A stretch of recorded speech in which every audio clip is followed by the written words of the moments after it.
ମୁଁ ପ୍ରିତପାଲ ସିଂ ମୁଁ 3 ଥର ପାଇଁ ତୃତୀୟ ଥର ପାଇଁ ମୁଁ ପ୍ରେସିଡେଣ୍ଟ ଭାବେ ଇଲେକ୍ଟେଡ୍ ହେଇଛି। ମୁଁ ସର୍ବପ୍ରଥମେ ଆମର ବାର୍ ମେମ୍ବର୍ସ ମାନଙ୍କୁ ଧନ୍ୟବାଦ ଦେବାକୁ ଚାହୁଁଛି।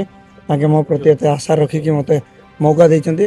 ଅବଶ୍ୟ ଆମେ ବହୁତ ଗୁଡ଼ାଏ କାମ କରିଛୁ। ଏବେ ଆମେ ଯେଉଁ ଟିମ୍ ଅଛୁ ଭଲ ଟିମ୍ଟା ପୂର୍ବରୁ ଗୁଡ଼ାଏ କାମ କରୁଛୁ, କିଛି ରହିଯାଇଛି ଯେମିତି 3ଟା କୋର୍ଟ ଖୋଲା ହେବ। ସେଇଟା ଆମେ ଚିଫ୍ ଜଷ୍ଟିସ୍ ସହିତ ନିଜେ ପର୍ସନାଲି ମିଟ୍ କରିକି ଆମେ ଆମର ଗ୍ରିଭେନ୍ସ ଦେଇଥିଲୁ। ତାଙ୍କେ ଏସୁରାନ୍ସ ଦେଇଥିଲେ କରିବେ। 2ଟା କୋର୍ଟ ଅଲରେଡ଼ି ରେଡ଼ି। ଆଉ ଗୋଟେ ପାଇଁ ଅନ୍ ପ୍ରୋସେସ୍।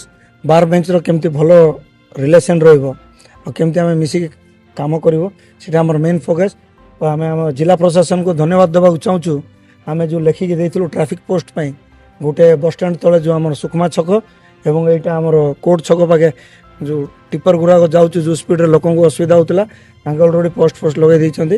ବହୁତ ଶୀଘ୍ର ସେଇଟା ଷ୍ଟାର୍ଟ ହେଇଯିବ। ଆମେ ଜିଲ୍ଲା ପ୍ରଶାସନକୁ ଧନ୍ୟବାଦ ଦେବାକୁ ଚାହୁଁଛୁ।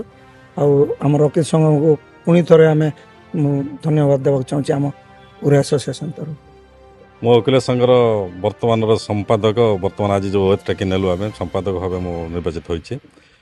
ଆଉ ଖୁସିର କଥା ଯେ ଏ ବର୍ଷର ଯେଉଁ ଟିମ୍ ଆମେ ହେଇଛୁ, ଆମର ବାର୍ ଆସୋସିଏସନ୍ର ବହୁତ ଅତି ସୁନ୍ଦର ଟିମ୍ ଅଛି। ସମସ୍ତଙ୍କ ମନ ମିଶିକି ରହିଛି, ସମସ୍ତେ ଅଛୁ।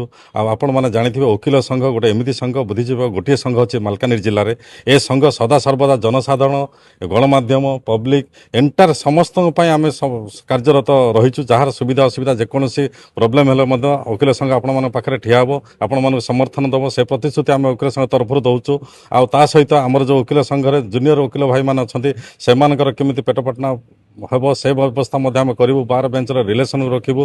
ତା ସହିତ ବିଭିନ୍ନ ଜାଗାରେ ଯେଉଁ କୋର୍ଟ ସବୁ ବିଭିନ୍ନ କୋର୍ଟ ଖୋଲିଲାଣି ପ୍ରତ୍ୟେକ ଥାନା ଅଣ୍ଡରେ। ତେଣୁ ମୁଁ ଆପଣଙ୍କ ମାଧ୍ୟମରେ ଜଣାଇବାକୁ ଚାହିଁବି ଯେ ଆଇନ ପାଠ ପଢ଼ନ୍ତୁ, ଅଧିକରୁ ଅଧିକ ଛାତ୍ରଛାତ୍ରୀ ଆସନ୍ତୁ, ଆଇନ ପ୍ରତି ଦିଅନ୍ତୁ। ପ୍ରତ୍ୟେକ ଜାଗାରେ ବର୍ତ୍ତମାନ ଓକିଲର ଅଭାବ ଅଛି ମାଲକାନଗିରି ଜିଲ୍ଲାରେ।